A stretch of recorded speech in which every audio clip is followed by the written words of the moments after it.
সশ্রদ্ধ চিত্তে শপথ করিতেছি যে তারেক রহমানের নেতৃত্বে নতুন মন্ত্রিসভায় থাকছেন 25 জন মন্ত্রী ও 24 জন প্রতিমন্ত্রী। এর মধ্যে স্থানীয় সরকার পল্লী উন্নয়ন সমবায় মন্ত্রিত্ব পেয়েছেন মির্জা ফখরুল ইসলাম আলমগীর, অর্থ ও পরিকল্পনা মন্ত্রণালয়ের দায়িত্বে আছেন আমির খসরু মাহমুদ চৌধুরী, স্বরাষ্ট্রমন্ত্রীর দায়িত্ব পেয়েছেন সালাউদ্দিন আহমদ।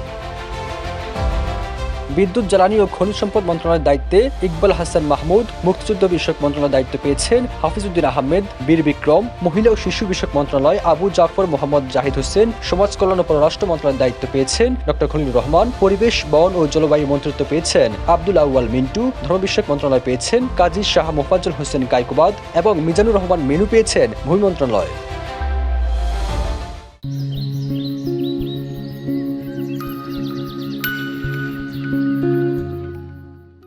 এছাড়া নিতাই রায় চৌধুরী পেয়েছেন সংস্কৃতি বিষয়ক মন্ত্রণালয়, খন্দকার আব্দুল মুক্তাদির পেয়েছেন বাণিজ্য, শিল্প, বস্ত্র ও পাট মন্ত্রণালয়, আরিফুল হক চৌধুরী পেয়েছেন শ্রম ও কর্মসংস্থান মন্ত্রণালয়, জহিরুদ্দিন স্বপন পেয়েছেন তথ্য সম্প্রচার মন্ত্রণালয়, মোহাম্মদ আমিন রশিদ পেয়েছেন কৃষি মন্ত্রণালয়, আফরোজা খানম রীতা বেসামরিক বিমান পরিবহন ও পর্যটন মন্ত্রণালয়, শহীদুদ্দিন চৌধুরী অ্যানি পেয়েছেন পানি সম্পদ মন্ত্রণালয়, আসাদুল হাবিব দুলু দুর্যোগ ব্যবস্থাপনা ও ত্রাণ মন্ত্রণালয়, মোহাম্মদ আসাদুজ্জামান আইন মন্ত্রণালয়,